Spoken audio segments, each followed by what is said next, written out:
Iba't ibang kapuso artist ang nagsama-sama para awitin at i-record ang kantang Bangon Kaibigan. Handog ito para sa mga biktima ng bagyong Yolanda. May news to go si Aubrey Carampel. Ang laban mo.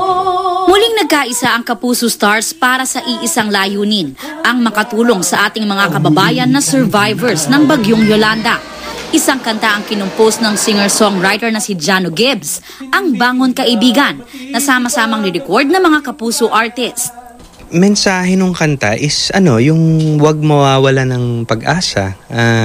Yung kahit na gaano tayo ka lubog o na natapakan, kaya nating lalo na ang Pilipino, kayang-kayang ipagpatuloy yung buhay. Kayang-kayang bumangon. I'm very happy that I'm part of this whole thing for the victims of Yolanda.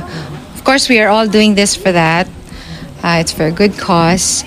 Pambihirang pagkakataon nga raw ito na mapapakinggan ng iba't ibang tinig ng GMA Stars sa isang awitin.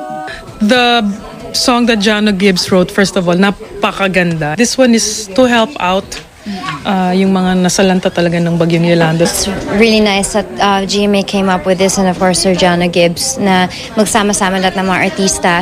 We're all together. Ang mga t-shirt na isinuot ng mga artista sa recording ay kanila namang pinirmahan at pwedeng bilhin sa isasagawang auction. Formal na ilo-launch ang kantang Bangon Kaibigan sa Sunday All-Star sa Linggo at lahat ng kikitain sa pag-download ng kanta ay mapupunta sa Yolanda survivors. Babangon kang muli, kaibigan. Aubrey Carampel, GMA News.